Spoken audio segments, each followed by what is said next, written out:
best known as the Fireside Chats. His aim was to reassure the common man that our society would recover from its troubled times. But we're far from 1930, and I deal with a different kind of fire. For a new era of worldly frustration, we offer a fresh conversation. I'm Greg Carlwood, and these are the Higherside Chats. How the hell are you, Higherside Chatters? It's another sunny San Diego day, and I'm still Greg Carlwood, drinking a little drink, smoking a little smoke. People, I know we're all feeling the pinch of the global elite's stranglehold on the major aspects of our daily lives, and I would say things seem more volatile now than they have in decades. From bank runs and the collapse of currencies to the incremental advancement of control by force, guilty until proven innocent, and the crackdown of any resistance to this game plan, peaceful or otherwise. It is tough to see a path to prosperity through the onslaught of darkness and the economic quicksand slowly creeping up the legs of the masses, and here at THC we've talked about all-encompassing solutions like the Venus Project and the resource-based economy model, but what do we do if we can't change the world? How can we use our knowledge and perspective to give ourselves something a little more beneficial than a stress-induced heart attack and a substance abuse problem? Well, folks, a lot of people these days are talking about the increase in popularity of the digital currency known as Bitcoin, a decentralized currency beyond the grafts of the big banks and the Rothschild dynasty. While there are no guarantees in life, Bitcoin seems to be one of the few ways an average Joe could really become wealthy in this climate of collapse. But nobody makes it big by being late to the party, and doing the work to understand this complex system before the mainstream is what could catapult a Subway sandwich artist to the level of the early adopters of the internet boom. This is an important episode, maybe the most important episode of our lives. And with that, I'm here with a man who's already done a lot of that homework and is going to share with us his research and personal experience with Bitcoin. And that man is David Seaman. He's a freelance journalist and has been a contributor and guest on shows and networks like CNN, Fox News, ABC, and two of my personal favorites, Coast to Coast AM and The Joe Rogan Experience. He's also the author of a new ebook, and he's the man behind the David Seaman Hour. David, welcome to THC. Thanks for having me on. Of course, man. It's my pleasure.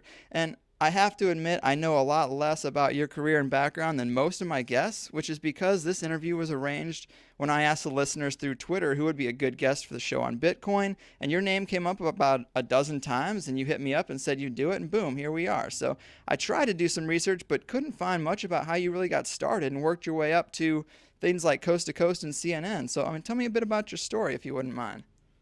Yeah, I always love to talk about myself. Sure. So basically, my first job out of college, I went to school in New York, and my first job that I was able to land was as a reporter at a personal finance website. And so I was covering financial topics and some political stuff also. And after I left that job, I actually launched a popular credit card deals comparison site where you can compare, all the different offers from major banks, compare interest rates and the sign-up bonus and all that stuff. And from there, I was just a tech entrepreneur for a while because I was busy growing that. And I really understood that the way that credit card companies were marketing their products of just, sending people these offers in the mail was highly inefficient and just not really up to speed. When you book airfare, you just you go on a website and you book it. You don't wait for the airline to contact you and offer you some special rate. So from there, I guess around mid to late 2011, I had a really bad run-in with the TSA. I was on a business trip and they pulled me aside, and some fat sweaty guy started grabbing my balls. Damn. And it was just kind of a wake-up call for me. I was like, is this really where America has gotten to, where nobody is safe? They can just abuse their authority because this guy is wearing a blue shirt and has a badge on.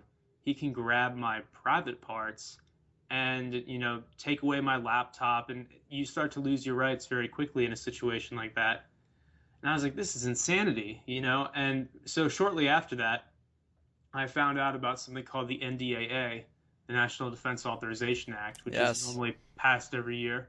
And this particular year's bill included a section that would allow for the imprisonment without trial of American citizens. And I was like, this is absolute craziness. There's no way this is real. But I did the research, and the ACLU had come out against it. Amnesty International was worried about it. But everybody was like, don't worry, Obama's going to veto this thing. And so I wrote an article about it for one of the sites that I contributed to at the time, a popular business publication. And I wrote the article about it. I did a YouTube video, and I felt like my job was done. I was like, there's no way this is actually going to become law, you know? And then on New Year's Eve, it was signed into law. And that was kind of the second wake-up call for me. So I guess the first one was having my testicles grabbed. The second one was watching as the president signed into law something that allows him to imprison Americans without a trial on New Year's Eve when you're not supposed to be doing any official business, you know, because everybody's out partying. Yeah, yeah. And I was like, something deeply dishonest is going on here. And even though it wasn't my background, I'm certainly a pretty moderate guy. I mean, I'm a guy who created a credit card deals website. I'm not exactly an occupier. And from there, I was like, there's some serious challenges in this country. And I started covering the NDAA thing. And, you know, a lot of more independent-minded shows wanted to have me on to explain it. And from there, I just became interested in covering these civil liberties issues because they're such a big deal, you know, and it's something that for some reason is not really breaking through to the mainstream to the extent that it should. Although recently the whole drone debate, that actually broke through, became totally mainstream, which I thought was really kind of exciting to see that because I had friends calling me saying, "Oh, Dave, this is the thing you've been talking about for the past year." And I'm like, yeah, I mean, at least now people are paying attention. And so I'm just at this point, I still do my tech entrepreneur stuff, and I have a podcast now where I talk about stuff that interests me. And I just, whenever I come across something that's important, like NDAA or like Bitcoin, I try to do whatever I can to shake the branches and to get people aware of what's going on. Of course, man. And, you know, you brought up NDAA. One thing I think is really troubling about recent events is that you have the government pushing things like NDAA and domestic drone strikes, and which I constantly see citizen resistance to when it's talked about broadly or hypothetically, but I don't see as much resistance when the government is being ridiculously aggressive and hunting down people like the rogue LAPD cop, the Dorner guy, or these two guys involved with the Boston thing. Situations where these people could be scapegoats or patsies possibly, but we won't ever know in the mainstream because there's just no trials or debates anymore. You know, it seems like people are really against it when it's just on paper, but then when you see the actual villain on television, everyone's like, oh, we'll get that guy. Or at least there's not as much resistance. Do you find that troubling? I do, but it's only human nature. You know, when something happens, people are frightened by it and they want a rapid resolution. And, you know, people grew up under the assumption that what you see on TV has been vetted and has some, you know, accuracy to it. And unfortunately, we've come to realize that that's not really the case. That the people on TV telling us what's going on are, in many cases, pundits with financial ties to defense contractor companies that make money off of this stuff. They make money selling fear. And some people don't really understand, how does that work? How do they make money by scaring people? And the answer is they get defense contracts for various services, for, you know, surveillance software and defense contractors in the form of like pseudo-military type guys. And there are billions of dollars being made from this stuff by creating a demand for something that is perhaps not really necessary. And so I think at the end of the day, it's about money and it's about manipulating people. And, you know, the average person is so busy with work, with paying their mortgage, with taking care of their kids, that they don't go all that deep. They don't think about the implications of chanting USA, USA after some kind of crazy Orwellian manhunt goes down. Agreed. Where you haven't seen a shred of evidence. And to be sure, whoever did that bombing, I don't know if I can curse on this show. Yes, please do. Whoever is responsible for that bombing is a total piece of shit and deserves the worst that our justice system can serve up. But we have to make sure that we get the right people. And the government has been wrong about so many things over the past 10 or 11 years that just pointing the finger at somebody and saying this is a really bad guy, I no longer believe that. You know, I want to see proof. That's our whole system, is that we're innocent until proven guilty, not guilty until proven innocent. Right. It is fucked up the direction they're taking that. But, you know, let's talk Bitcoins, man. You know, this being a conspiracy show, the audience is pretty well versed in fractional reserve banking, the mechanisms of interest and inflation, the realization that our currency is based on nothing, and we're getting fucked by the Federal Reserve like the Pope's favorite orphan. But having a pretty deep understanding of these things, I think it gives us a leg up on understanding how Bitcoin is different. But tell us, how is it different? Yeah, sure. So, I mean, first of all, I used to think that the Federal Reserve people, the people who ranted against the Federal Reserve, were the craziest of the crazies. Yeah. But the more research I did, when you control the money supply and you can control how your citizens buy and sell things and how they are able to store their own wealth from their own hard-earned work, when you have ultimate say over those things, gives you a great degree of control over the population. You can just arbitrarily decide to print more money and inflate your currency and basically wipe out the stored wealth of your citizens and take away their personal power and their personal sovereignty. And so I think with something like Bitcoin, there are things built into the system, certain promises that cannot really be broken because it's right there in the software code and it's decentralized. So no one company is responsible for Bitcoin. It's a decentralized service across thousands of servers, and it's semi-anonymous in the sense that you can just create a new public address, which is a string of numbers and letters, use that to send money to another public address, and then never use that address again. You can have throwaway accounts. And so there are a couple of promises with Bitcoin. One of them is that there are around 11 million coins in existence right now, and that number is increasing based on a mathematical formula. People, quote unquote, mine Bitcoins by having high-speed computers do certain mathematical processes. And in the same way that it's difficult to mine gold, that it takes up time and money to do so, it's difficult to mine Bitcoins. It takes up computing resources and time and money because it takes up money because you need a fast computer and there are energy costs involved. And so the idea there is to have something that is artificially restricted. So Mm-hmm. the great thing about Bitcoin is no Ben Bernanke type can come along and say, we're going to go ahead and pump 100 million new Bitcoins into circulation. That's impossible. It cannot happen. So the absolute most Bitcoins there will ever be on the planet is 21 million. I think in the year 2140 or 2120, it'll be 21 million coins. And that's a pretty great assurance because you know that you're taking part in a currency or a transactional system, whatever you want to call it.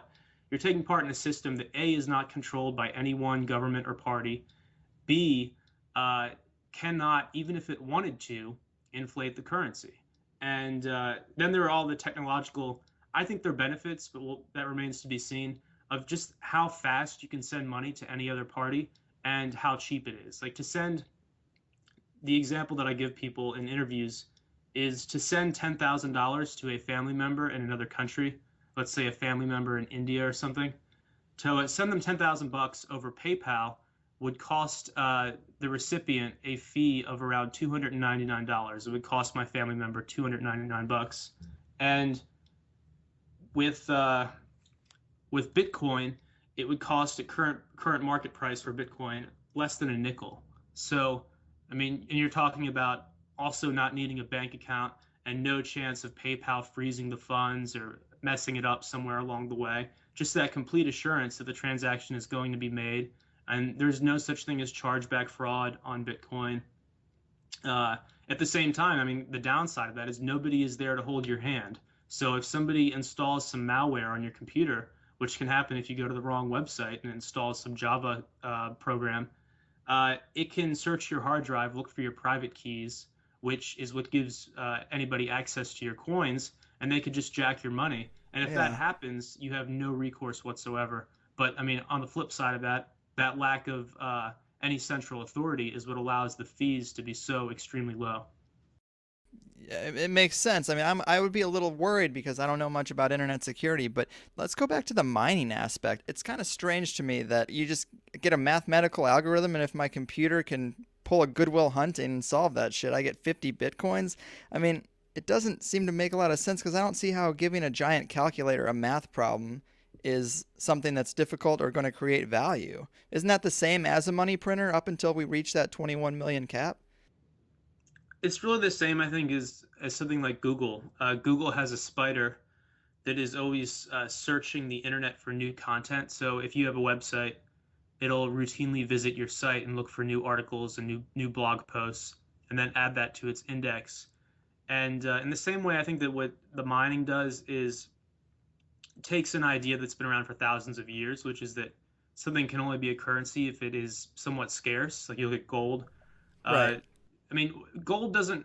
I know a lot of your listeners are going to disagree with this, but gold doesn't have any fundamental value in the sense that it's just a metal. There are many metals on Earth, and yeah, it's great that it's an awesome conductor of electricity and that it doesn't rust. Like those are certainly really cool properties. Uh, but at the end of the day, gold is not truly scarce because we could lasso an asteroid that has $1 trillion of gold on it, right? True. So, True. uh, in the universe, gold is not scarce. And so, one of the things that makes gold a really good currency is that we know there's only so much of it, and we know that it's difficult to create new gold. You know, it's not easy to start up a gold mine, and to pull it out of the earth costs you a certain amount of money. And so, people know that if I stack up gold coins for a while, there's not going to be some situation where 100 million ounces of gold just materializes and blows away the demand by rapidly increasing supply. So whoever created Bitcoin, I think, was looking at that idea of scarcity and trying to apply it as best as he could to the digital age. And I think the mining thing, although it seems kind of silly, certainly it's hard for me to wrap my head around. I think what we're really talking about is that they created a model where scarcity is built in, but where there isn't total scarcity. Like there are new coins being created, which I think is a good thing because you don't want to be in a situation where all of the early adopters just hoard their coins and then there's no actual, no flow of currency. That wouldn't be a very good system. Right. Well, up until I really started looking at this in preparation for the interview, I had just thought that you would exchange dollars for bitcoins, which of course I know you can do too. And I would think, man, I wish I did that when it was 5 cents. A bitcoin was 5 cents, but of course now it's gone up to $100 and more and beyond. But the mining aspect seems like you could just get. It doesn't matter what the exchange rate is because you can just kind of create it. It's a little bit strange, but I mean, are you mining for them? Like, can you explain the process? What would someone do if they wanted to set up their computer? Because it seems now, I guess it seems no risk, really. I mean, what's the risk in downloading the program and having your computer mine bitcoins? Well, I don't think the average computer is really good enough to get you many coins. So like there are companies that sell what they call mining rigs, and a mining rig is like a really high-speed server designed to handle this kind of mathematical process. And so there are companies selling this stuff, and it seems to me a little bit scammy because it's kind of like the people trying to sell you what is it, like mining equipment during the California gold rush, right? Like some of the gold miners will make a lot of money, but they don't. These companies selling you the equipment only want to make money off the miners. They don't really care if you make money or not. And and yeah, it's also true that if you were an early adopter of Bitcoin, like I had one of the big time Bitcoin investors on my podcast last year when it was at like $20 or $30 a coin, and he was talking about it, and I was like, this is a really good idea, but I never put any money into it. And you can definitely you can slap yourself across the face for not having realized that something is a good idea earlier. But I think we're still in such the early stages because I actually, after I wrote an article about Bitcoin, I went to the mall and just asked different people in the mall, people in the food court. I asked a girl working at the Tivana store. I asked some people stacking shirts if they had heard of Bitcoin, and no one had. So clearly we're not at a point where it's saturated. If you ask everybody, have you heard of Google or have you heard of PayPal? They're like, of course, But Bitcoin is something that is still on the edges. And there are a couple of things that excite me about it aside from what we just talked about. And what excites me is that the right kinds of people seem to be adopting it.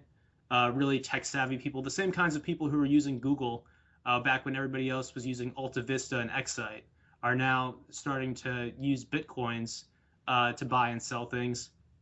And so if you're interested in Bitcoin, I would not even look at it as an investment because in the short term, you could lose a lot of money. Like it fluctuates wildly.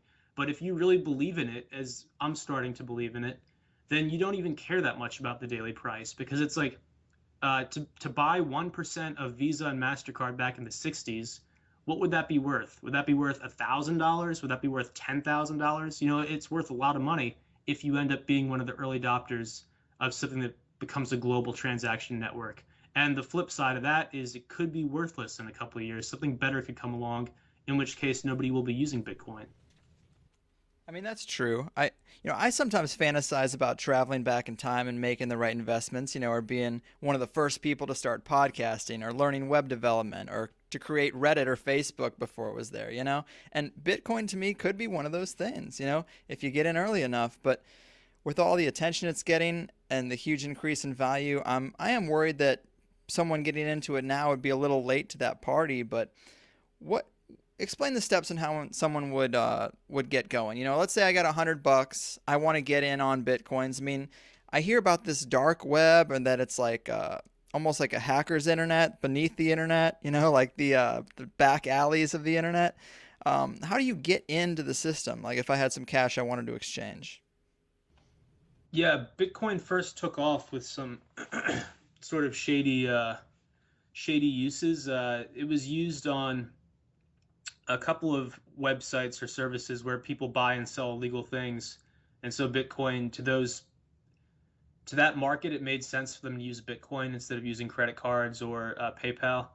And it's kind of an unusual market to adopt a currency, but at the end of the day, a currency, the U.S. dollar is used by all kinds of shady people.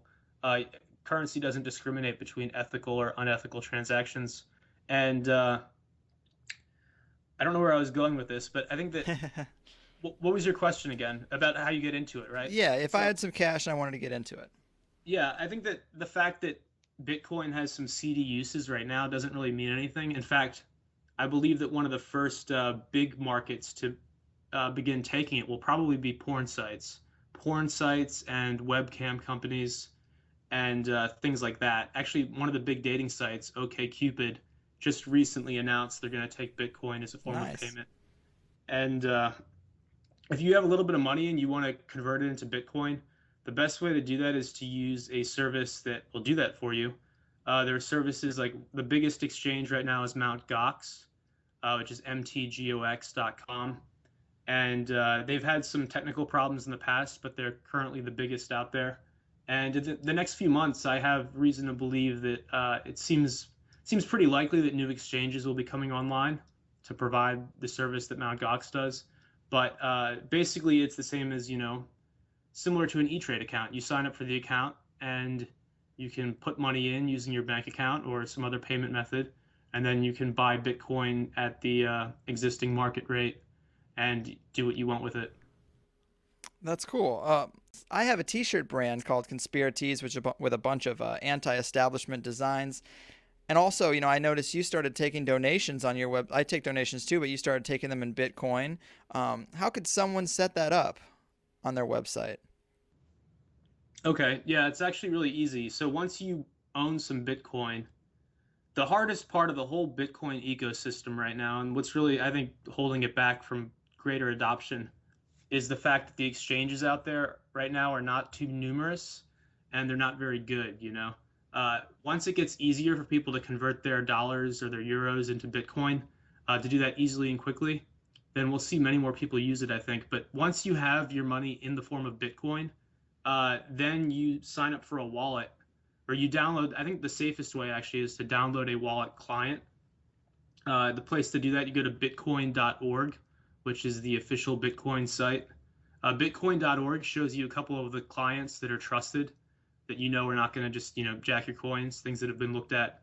And there are a few popular clients. One of them is Multibit, one of them is Electrum, and you transfer from your exchange account. You transfer the coins into your wallet, and your wallet will provide you with a receiving address, which is just a string of letters and numbers. And you transfer the money into your wallet, and then from that wallet you can send money to any other address, any other Bitcoin address, and your wallet also has its own address. So you just copy and paste that address, that string of numbers and letters, put it on your website, and say, tip me via Bitcoin. And then anybody who comes across that page and has a Bitcoin wallet and they want to tip you, they would just copy and paste that string and put it into their wallet client and send you the desired amount of money. And then it'll be in your account, within a matter of, you'll be notified pretty much immediately. And then the transaction takes an hour or two to verify and settle. Okay. So to get started, as a user, someone would get linked up with one of these exchanges. But hasn't there been in the past week or so a couple of cases of these exchanges getting like denial of service attacked and hacked into, and haven't some of them gone under?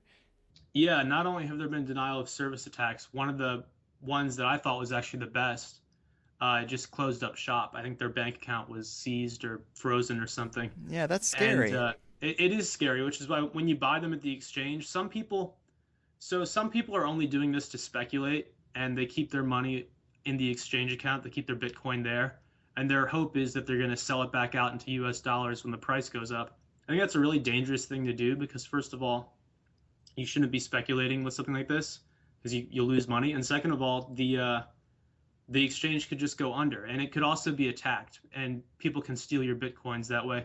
If you think about it, if you're some hacker and you are really good at what you do and you have no moral scruples, you would probably want to target an exchange because there are hundreds of millions of dollars of Bitcoin just sitting there in people's accounts. So it's a really bad idea to keep your Bitcoin on an exchange account for very long.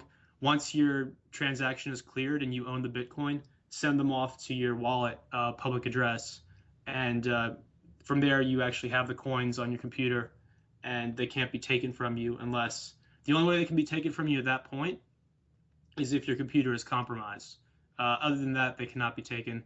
And there are even people who go pretty extreme and create what are called cold wallets. And a cold wallet is when you transfer the private key to like a USB flash drive, and then pull that flash drive out and make sure that it's never connected to the internet again, right? So then you have no exposure, and it's impossible for anybody to steal your private key unless they were to come into your house and like steal the flash drive from you. And I think the Winklevoss twins, who were in that movie The Social Network, Hmm. and they claimed they were like the creators of Facebook.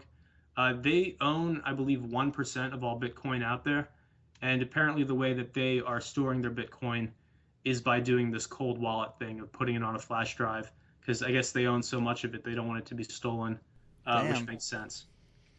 Yeah, I mean, I definitely think we are in a time of economic uncertainty. I mean, you can go over to Cyprus and tell the people not to use Bitcoin because it's not secure, and they're going to laugh at you. Our banks are secure to a point. They haven't always been. It is what it is. But you had mentioned gold, and I know that investing in gold and conspiracy kind of goes hand in hand, thanks to Alex Jones. But I think this audience is a little bit beyond that. I mean, I myself kind of think gold is pretty saturated, at least, to someone like me who's just making an average wage. I'm not going to be able to afford much gold. And when the shit goes down, who's going to exchange gold for food? Food is where real value is. If there was really any kind of collapse, no one's going to want this stupid yellow rock. They can't do anything with it. It doesn't help you survive. At least that's my view. If things were to get really bad. You can always go in that direction of things getting really bad. Like I've had people say to me, what if there's a global EMP wave? Wouldn't that wipe out your Bitcoin? And I'm like, if that happened, losing your Bitcoin wallet would be the least of your worries. Right, right. And so you can definitely go down that path of like a scenario where gold becomes worthless. But I think under most circumstances, gold remains a good option for people because even if the US dollar collapses, even if the euro goes away, whatever currency emerges, maybe it's the Chinese yuan, maybe it's something totally different, you'll still be able to exchange your gold for a certain amount of that currency. Gold's been around for thousands of years. I think our species, we're primates. I think we like shiny things, and It might be that simple. it's heavy. It doesn't rust. It's really ductile. It's the most ductile metal on Earth. So it has these cool properties, and it happens to be rare enough that people value it. Well, let's say, a lot of people out there are living paycheck to paycheck. If you wanted to make a serious investment, I mean, you wouldn't call it an investment, it'd be a gamble with Bitcoins, but I think that there's something okay about that. I mean, a lot of people say, "Oh, you don't want to speculate, you don't want to lose money you can't afford to lose." I'm like, but a lot of people are fucked either way. And if they don't take a serious gamble, they're never gonna reach that level. So I mean, and that's up to the individual. I'm not gonna tell anybody what to do, but if I wanted to exchange my paychecks on a weekly basis for Bitcoin, is it possible to live on it? I guess with the exception of rent, because I don't think my landlord's gonna take Bitcoins as payment. But can you buy groceries? Are there websites that do that? Yeah, I mean, if you believe that Bitcoin is going to be as big as I think it's going to be, and you treat it as a gamble, because you don't want to be one of those idiots on Reddit who claims they, sold their house and bought Bitcoin at $250 a coin, and now I they're getting did see that. divorced. You don't want to be that guy, but as long as you treat it as a gamble and something that you acknowledge is risky, and you keep enough money in US dollars to, continue to pay your rent and pay your health insurance or whatever the hell you have, uh, then I think you're right in the sense that you need to get in there and take some risks if you're ever going to get ahead, or you're just not. And I think Bitcoin, in terms of ideas, it's one of the best ideas I've ever seen. And there's a psychological thing that people do, and I don't know if it even has a name, but it's something I talk about a fair amount. And it's this idea that wherever we are in history is like the biggest things will ever be, right? So like in 2000, in like maybe 2003 or something, I remember I was exchanging emails with Ev Williams, who's one of the founders of Twitter, and he created Blogger and all this stuff. And back then he was just like a dude, so I would ask him questions about how to change something on my blog.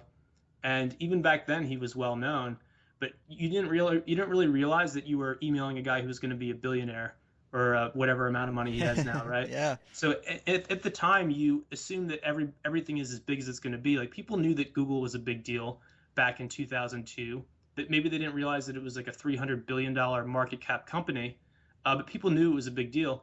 And there's this weird kind of this thing that happens in our minds where when we see something that's successful, we go, oh, it's already done, it's saturated. Yeah. Like, I was talking to a family member and they were like, oh, Bitcoin's already over, it's already in the news, like it's too late to get in. I'm like, I don't think that's really the case. I think something like this, a transaction network, the fact that people are starting to talk about it is actually a very good sign, because if nobody was talking about it and nobody was using it, then there's a very small chance of it becoming adopted. But if you're willing to take the gamble, if you're willing to put some money on the roulette table, if Bitcoin becomes a global alternative to Visa and MasterCard and PayPal, which I think is definitely possible at this point, and if it becomes a global alternative to investing in inflation hedges like gold and silver, and also if it becomes something that the tech generation gets really excited about, the only thing separating Bitcoin from mass adoption at this point, I think, is a couple of good mobile apps that do a good job of doing all the technical stuff for people, right? So instead of this long string of numbers, it'll just have that tied to your email address or tied to your name. And once it becomes user-friendly and fun to use, I think it's very possible that 5 years from now, you could walk into a hip restaurant or a hip bar and it would say, American Express and Bitcoin accepted. And if that's the case, if that's, the little alternative universe that we end up traveling down, if you were to buy Bitcoin now, regardless of what the daily fluctuation is, regardless of if you buy it at $100 or $180, you would be sitting on an astronomical amount of money 5 years from now. Right. Yeah, I mean, it's kind of like share buttons on a website, because, I don't use a lot of the main sites people use, like Pinterest, obviously, is one of them. There's the one that Facebook has for photos, whatever that is. Instagram. Like, I don't use a lot of those websites, but when you set up, like a WordPress website, you'll have a share box, and you want to have one for everything, because even if one person were to put your blog on StumbleUpon, that's exposure. So obviously, you just want to accept it. And I feel it's the same way with the currency. Like, if you've got customers, and even if only 1% wants to pay in Bitcoins, that's 1% you're not going to have if you don't adopt to it. So I think a lot of places would do that. But from the perspective of someone who lives paycheck to paycheck, I just think if the Bitcoin were to go under, what difference does it make? Because if I were to convert all my checks to Bitcoin, and then just try to make the transactions I need, like for groceries, if there are websites that take that, if it goes under and my wallet's wiped out to zero, well, I just wait 4 or 5 days till Friday comes and I got another paycheck, and that one I just won't convert. Like, if you're living like that, it doesn't seem like that bad of a gamble. The other thing is you're investing. I don't mean to say investing. You're gambling in something that you actually believe in. If you go to the local casino and you just lose your whole paycheck at the sports table or playing blackjack, you feel like an asshole afterwards, right? But yes, if you lost your money and you were doing that to do your part to prop up a global transaction network that would destroy the status quo and give people more control over their own finances, that's something to be proud of, even if you lose your ass on it. And, that's what I tell people. People ask me, how are you getting into Bitcoin? Are you investing in it? I'm like, when I can, I'm helping it out because this is something I believe in. And if enough people put in a small amount of money, Bitcoin will take off. I mean, it already had earlier this month, it had like a $2 billion market cap. So people are starting to put money into it. And if it takes off, there's no reason it can't be a $100 billion or $200 billion market cap currency. Right. Of everything I could possibly see, it has the greatest potential for growth because it is the newest. Like I said, I think gold is kind of saturated, but Bitcoin's, there's volatility there. It could go to nothing, but I mean, I think the sky could be the limit. And but one interesting aspect of it is I tried to look up who created it, and it doesn't seem like anyone really knows. It might have been some anonymous Asian hacker or something. Yeah, I think that was actually really smart on his part, or I mean, his or her part. Uh, Whoever created this was very intelligent about not only the design, but about making Bitcoin something that is beyond the individual. So, if this were a situation where the guy who created it was always on the cover of magazines and was being interviewed on CNN and stuff, uh, then Bitcoin would be open to ad hominem attacks. They would look into the guy's background, they would just fuck him over with some sex scandal or whatever it Right. is, and then the whole network loses credibility. Like, oh, this guy's just trying to make money for himself. Look at how many Bitcoin he personally has, right? They can't do any of that stuff because nobody knows who created it. All they know that the source code is good because so many people have looked at it and know that it's the real deal, but they don't know who's behind it, which makes it something that is just it's almost like it was just created like, what is the phrase, like deus ex machina, like whatever that means, like just like from the gods, like it just exists one day, and it kind of came around at exactly the right time. It was like something that the world needed, and it was just created in the same way that email, like if I were to ask you who invented email, you probably could not tell me, and yet it's a technology that was developed and then very quickly took off worldwide because it was just so obviously better than what had existed before. Good point.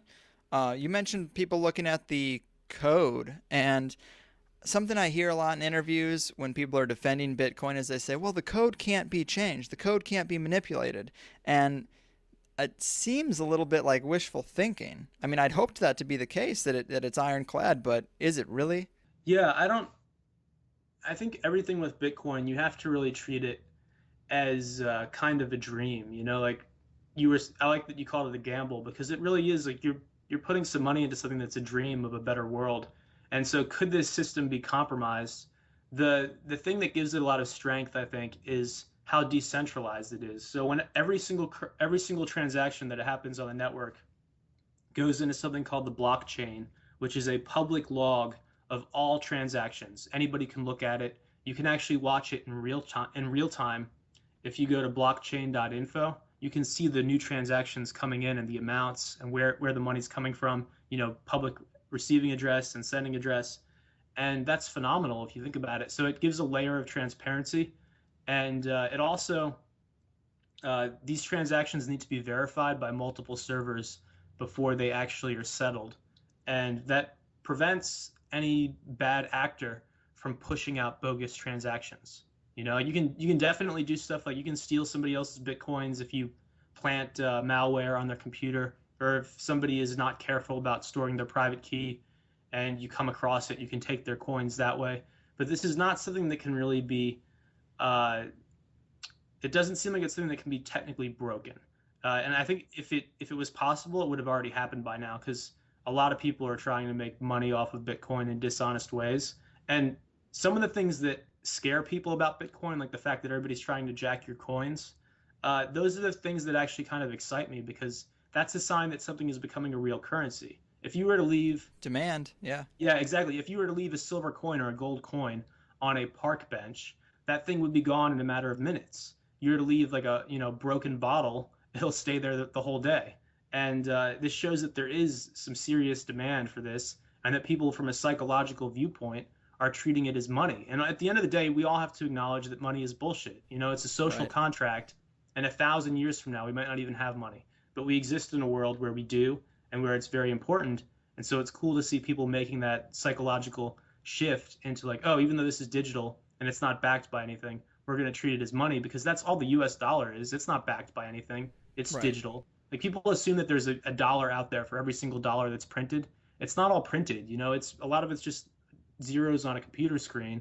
And even if it were, what would that mean? So you have a bunch of sheets of paper. How does that make it more legit than anything else? Of course. I actually was just talking to a buddy of mine, and I was saying, if aliens came down here and they were like, hey, you guys seem cool. You guys are building planes. You guys are doing all kinds of stuff. How do you operate down here? And we explained to them that, well, nobody does anything until this green paper is exchanged. If we didn't exchange this green paper, no one would do shit. And it just seems so silly because then they'd be like, okay, well, who makes that green paper? I'm like, oh, that guy over there. It's like, okay, well, why do you just let him do that? It is goofy the way we do things, but I don't want to be too negative on Bitcoin because I do think it's awesome, but every hacker or internet security person I've ever talked to or heard speak online, they say everything can be compromised. Any security you can build can be broken. At least that's what people tend to think on the internet. And so that is worrisome, but all I can do is hope that it is something you can really invest in. I mean, the only idea I had for investing, if I was going to try to get rich, the only thing I could think of was to try to invest in marijuana dispensaries that go public, or if the country starts legalizing weed and it's traded like a commodity, to get in on the ground floor of that, because I think that has huge potential as well. But have you done any digging into other alternative digital currencies? Like, does Bitcoin have any real competition?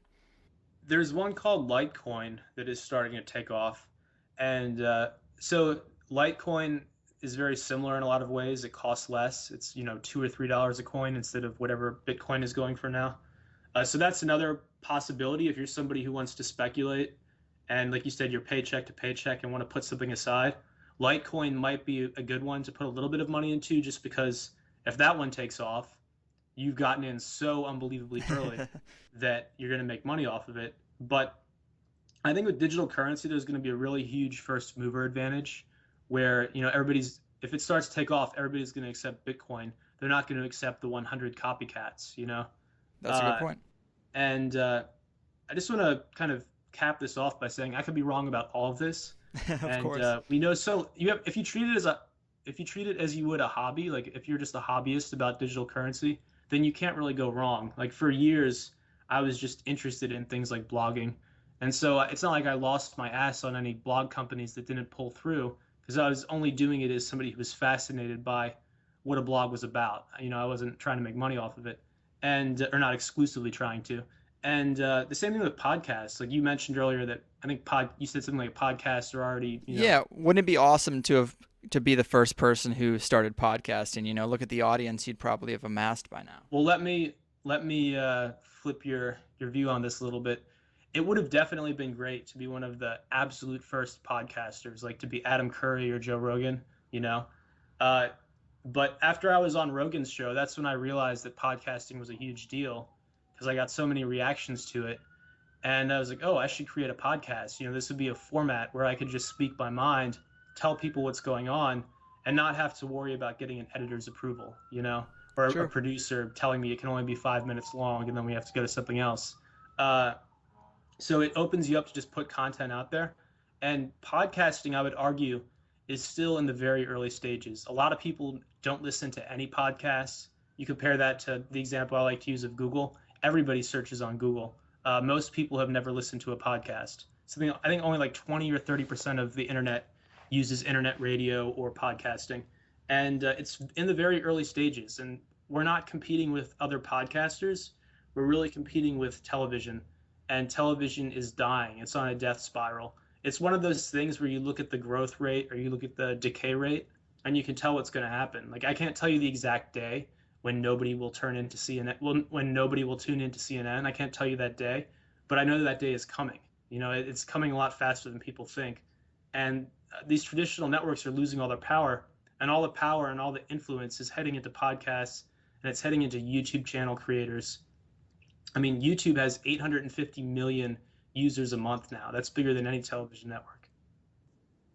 So I guess my point though is like if you continue to put out an exciting podcast for people, a couple of years from now you could easily have hundreds of thousands or millions of listeners because this is not a saturated market. This is something that most people don't even know about, and the people who listen to podcasts are kind of like connoisseurs. You know, like it's a really tight knit community, but it's not mainstream yet. True. We have a couple minutes left, and something I wanted to talk to you about. You do talk about citizen journalism a lot. I know you're big on the into the in the internet, and you are a journalist yourself. And we just had obviously a terrible tragedy in the Boston bombing, but how have you seen citizen journalism affect the way these things are digested? Because it seems like radically different. Like a lot of people are getting their news from other sources like Reddit as opposed to CNN. Yeah, good question. I think that the uh, the establishment, the mainstream, whatever you want to call it, is losing power because of the internet. Like before the internet existed, there would be some terrible event that would happen, and on the evening news, they would tell you what you're supposed to think about it and what you're supposed to do to fix it. You know, like if you support this legislation, it'll keep it from happening again. You know, you don't go, oh, the TV anchors are lying to me. You just go, okay, I'm going to call my senator and make sure they support CISPA, you know, or whatever Mm-hmm. the thing is. And now we see the alternative views. Now we see somebody on YouTube go, no, no, no, that's wrong. CISPA will take away your privacy. It has absolutely nothing to do with preventing terrorism. You know, A, B, and C. Look at this. Look at what the ACLU has to say. Look at what Aaron Swartz said about it before he committed suicide. Look at all this shit, right? And it's taking away that authority. That single view no longer exists. Like it used to be, you just tuned into the evening news. I can't think of anybody in my age group who watches the evening news. You know, like I might watch CBS Evening News like once every couple months if I'm in a hotel. Uh, and so you're getting like a kind of crowdsourced view of the world where when an event happens, like something like the Boston attack, I immediately turn to Twitter and you see real photos from people who happen to be there, photos and videos, just because Right. everybody has a cell phone, and you're getting no edit. You know, like you're not having some CNN producer go, oh, let's air with this video and nothing else because this is the most impactful. You're getting a much. It's almost as if you're there on the ground. Whenever something happens, whether it's on Capitol Hill and it's a bill being discussed, or it's a natural disaster, or it's a terrorist attack, whatever it is, now you're getting the views from people who are actually right there. And that's a really exciting thing that you can't stop at this point. Nobody can stop that. Agreed. And I mean, obviously, a lot of people right off the bat with that were claiming false flag and all that stuff. And being the guy that I am, I mean, Boston bombing false flag was one of the first things I Googled because I want to see that side of it. Although I would never claim to know that with any certainty so early or even now. But I mean, now that the dust has settled, no pun intended, have you seen any inconsistencies that have made you skeptical of the official story? Or do you think this is a pretty simple terrorist bombing? I don't think it's a simple thing. I think that, for one thing, the suspect they have in custody now does not seem to be a very bright guy. You know, he seems to be just kind of I called him a dweeb on my show. You know, Mm-hmm. Mm-hmm. this is based on his Twitter timeline and some of the public information that has come out about him. He's 19 years old. He doesn't seem like somebody who has the technical skill. And granted, I'm not a terrorism expert, but he doesn't seem like somebody who has the technical skill to build four homemade explosive devices, carefully place them at set points, along the way, and be able to do all this stuff without blowing himself up. Uh, it to me seems very unusual. And one of the arguments, which I think makes a lot of sense, is that his older brother might have been the mastermind, and he just was sort of sucked into it. I guess that's a possibility. Mm-hmm. But aside from the motivation behind something like that, I think if you were to look at the causes of domestic terrorism, I believe every single one in the U.S. since 9/11 has been caused by radical Islam. And there's a thing among liberals to be very sensitive and immediately discount linking religion to terrorism. But when you see a correlation like that, you have to wonder, what's going on there, right? Like at a certain point, it's beyond being politically correct or incorrect, and so we Hmm. need to figure out why radicalism is making people harm other people in the name of their religion. And that's, I guess that's the first point I'd make. And the second one is, uh, it's not so much what happens, it's how the media and how the government reacts to it. So even 9/11, which is a terrible tragedy and thousands of Americans' lives were lost, that would have been handled differently in a country like Norway. Instead of creating laws to take away people's rights and allowing for sneak and peek warrantless searches of your home and all this creepy Patriot Act shit. Instead of all that stuff happening, and instead of every creepy defense contractor out there crawling out from under the log and clawing for their part of the defense budget, to make billions of dollars off of 9/11, which is what happened. People made billions of dollars by selling security systems and services to the government after that attack. Uh, Instead of all that stuff happening, they might have had an approach like, this is a terrible tragedy, and we're gonna get the people responsible for it, and then we're gonna move on with our lives. We're not gonna spend a decade self-flagellating over 9/11. And you had, Giuliani, even 8 years after 9/11, was still going on TV and just talking about that and nothing else, pretty much, trying to, just that'd be the first sentence out of his mouth is, well, 9/11 happened. And it was just a really strange response to a terrible attack. I completely agree. Yeah, that's definitely been milked. I mean, Dick Cheney's milked that whole thing more than anyone probably. He's still probably, as a huge investor in Halliburton, he's been the one to profit. But, the things with the Boston bombing, I mean, I did see some things that were kind of skeptical. I mean, I don't know if, are you familiar with Trevor Aronson? No, I'm not familiar. Who's he? He's a journalist. He wrote a book called Terror Factory: Inside the FBI's Manufactured War on Terror. And this was a guy that I had on the show a while back, and he went through case after case of the FBI kind of going after Middle Eastern people who live in this country and kind of trying to coax them into situations almost like well, it was definitely entrapment. But, they're going to people and actually offering them money to take a shipment somewhere, and people are just like poor and they don't know what's going on. And then the FBI swoops in and busts them for something they created. And an interesting thing I saw was the mother was on TV and she was giving an interview and she was talking about the FBI had been harassing her sons for years, and they had been communicating for years.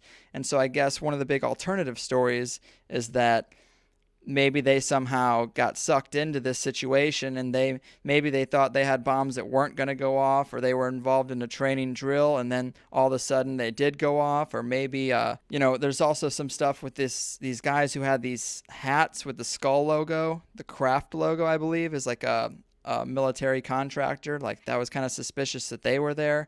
But it kind of fit in line with Trevor Aronson's book of the FBI kind of creating these situations and creating patsies, and then, busting their own people, busting their own setups. Well, I haven't heard all that much about that, but definitely sounds intriguing. And that right there are a couple of views that you would not have heard if we didn't have the internet. Like they certainly would not air that alternative view Exactly. on the evening news back in the 80s or 90s. And I saw a photo of the military contractors with the skull hats on, and I didn't know where that came from, but it was certainly weird that wasn't talked about at all on CNN or Fox or MSNBC, as if that's not relevant, that a bunch of dudes in khakis and military boots are wearing backpacks right in that area. Sure. Has that been confirmed that those photos were taken at that time? It's tough to say, man, because I'm skeptical of everything. There are liars on both sides. So I really love to digest the conspiracy side, but what's true, I could never say. So to me, it would be impossible to really get that information. I mean, you're a journalist who does research. You might have a better idea of how you would go about proving that. But to me, I'm just like, yeah, I mean, you just have to take somebody's word for it or not. It seems like those pictures were taken at that time. Well, I don't know. Like the Boston bombing, and the other side of it is that from some of the stuff I've seen, these were not very sophisticated weapons. and they were made from common parts. And you could have had a guy who was deeply disturbed and unhappy with his move to America, and sucked his little brother into it, and was fueled by radical religious ideology. I think he had recently converted to Islam. Uh, so you have those combination of factors. We live in a country where if you're a psycho and you have access to certain materials, you can harm people. We don't have like Minority Report pre-crime bureaus. I think we're getting to that point, but we don't have that. Unfortunately, yeah. And so, if you're a person in America and you're an asshole, you can harm other people. Yeah, I mean, I'm with you. It's an unfortunate situation. The fact that they did just that he did just convert to Islam apparently is definitely eyebrow raising considering the narrative we're given about Islam in general ever since 9/11. But it's so tough to know, but those hats really make me skeptical. The mother talking about the FBI involved with her kids for years is pretty makes me pretty skeptical. There's also a video, and this is one again you can't confirm if it's real or not, but the older brother, the official story is that he died. I guess getting hit by a car by the younger brother fleeing the scene or in the middle of the shootout, and in all the chaos he died. But there is a video you can find on YouTube of the older brother completely naked in handcuffs being escorted around the streets, like being put in the back of a cop car. And again, I've seen the guy. He's a pretty built guy. It looks like him, but is it him? I don't know. But that's a very eyebrow raising video. It's kind of freaky. Well, I think what's also freaky is I haven't seen that video. I'll have to check that out.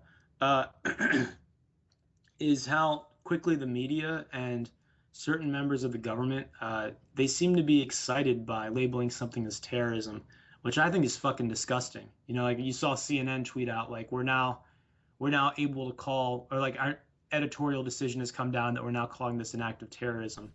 Yeah. And you're like, what? Like this isn't.